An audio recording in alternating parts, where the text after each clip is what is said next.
বিসমিল্লাহির রহমানির রহিম। রব্বি ইশরাহ লি সাদরি ওয়াইসির লি আমরি ওয়াহলুল উকদাতাম মিন লিসানি ইয়াফকাহু কওলি।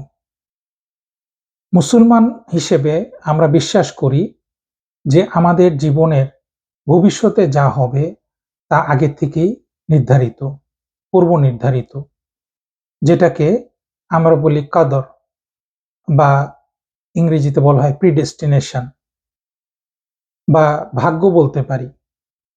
অর্থাৎ আমাদের জীবনে কি ঘটবে তাহা আগের থেকেই নির্ধারিত হয়ে আছে। আমাদের মৃত্যু কবে কবে হবে সেটা আগের থেকেই নির্ধারিত হয়ে আছে। আমাদের ভবিষ্যতে আমাদের জীবনে কি হবে এটা আগের থেকেই নির্ধারিত হয়ে আছে। অর্থাৎ সবকিছুই পূর্ব নির্ধারিত। এখন এই যে বিশ্বাস আমরা করি, কদরে আমরা বিশ্বাস করি, ভাগ্যে বিশ্বাস করি, এই ব্যাপারে যারা নাস্তিক আছে বা যারা অজ্ঞেয়বাদী আছে, সন্দেহবাদী আছে, তারা অনেক সময় একটা আপত্তি তোলেন বা তাদের একটা প্রশ্ন অনেক সময় আসে, যেটা আমি বিভিন্ন সময় দেখেছি। আজকে সেই প্রশ্নটার উত্তর দেওয়ার চেষ্টা করব। তারা বলতে চান, যেহেতু আমাদের ভবিষ্যৎ নির্ধারিত, অতএব আমরা ভবিষ্যতে কে কি করব সেটা সবকিছুই আগের থেকে যেহেতু নির্ধারিত, আমরা ভবিষ্যতে যদি খারাপ কাজ করি তাহলে সেটাও আগের থেকে নির্ধারিত, এবং এই খারাপ কাজের জন্য যদি আমাদের মৃত্যুর পরে আমরা দোজখে যাই সেটাও আগের থেকে নির্ধারিত। অতএব সেক্ষেত্রে আমাদের কোনো দায়ী-দায়িত্ব নাই। এটা আমাদের কোনো দোষ না। এটা আল্লাহ তাআলা নির্ধারিত করে রাখছেন, সেটাই হবে। অতএব সেখানে আমাদের কিছু করার নাই। অতএব এইটার মাধ্যমে তারা আসলে বলতে চায় যে আল্লাহ তাআলা আমাদের প্রতি এক ধরনের আনজাস্টিস করতেছেন বা অবিচার করতেছেন। তিনি আগের থেকে সবকিছু নির্ধারিত করে রাখছেন, তাহলে আমরা কিভাবে বেহেশতে যাব? যেহেতু তারা বুঝতে পারতেছে যে তারা দোজখেই যাবে, যেহেতু তারা আল্লাহ তাআলাকে অবিশ্বাস করতেছে। এখন এখানে আসলে ব্যাপারটা কি, আসলে বুঝার কি সমস্যা তাদের হচ্ছে সেটা আমি দেখানোর চেষ্টা করব এই বোর্ডের মাধ্যমে। দেখেন, আপনারা দেখতে পাচ্ছেন, এখানে আমি দেখাইছি যে এটা হচ্ছে দুনিয়া।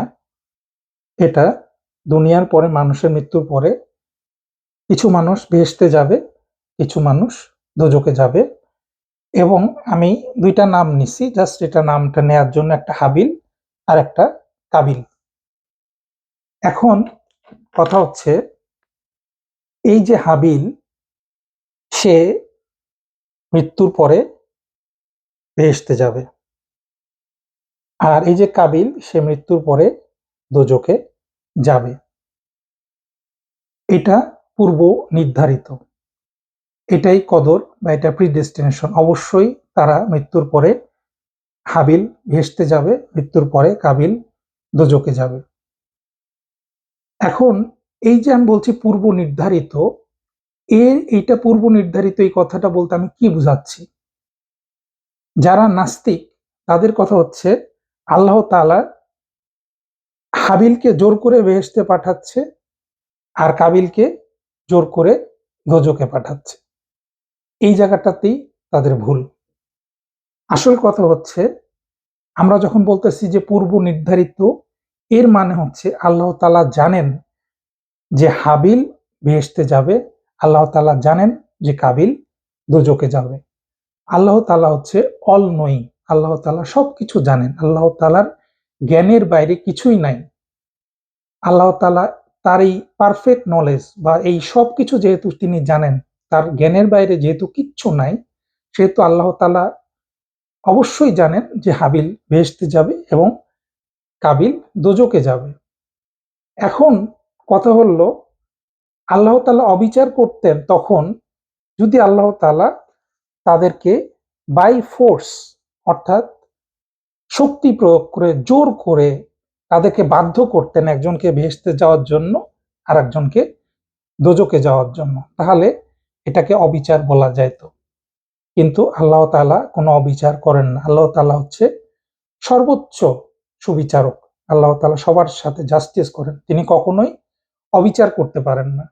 তাহলে আল্লাহ তাআলা মানুষকে কি দিয়েছেন? Free will. ফ্রি উইল অর্থ স্বাধীন ইচ্ছাশক্তি দিয়েছে। আল্লাহ তাআলা মানুষকে স্বাধীন ইচ্ছাশক্তি দিয়েছে। এই স্বাধীন ইচ্ছাশক্তির কারণে হাবিল নিজের ইচ্ছাতে সে পছন্দ করছে বেহেশতে যাওয়ার রাস্তা। আর কাবিল সে নিজের ইচ্ছাশক্তির মাধ্যমে পছন্দ করছে দোজখে যাওয়ার রাস্তা। সে ভালো কাজ করে বেহেশতে গেছে, সে খারাপ কাজ করে দোজখে গেছে নিজের ইচ্ছাশক্তির মাধ্যমে। আল্লাহ তাআলা তাদেরকে পুশ করেন নাই বা ফোর্স করেন নাই বা তাদেরকে জোর করেন নাই বেহেশতে বা দোজখে যাওয়ার জন্য। এই জন্য আল্লাহ তাআলাকে আমরা বলতে পারি না যে আল্লাহ তাআলা অবিচার করছেন।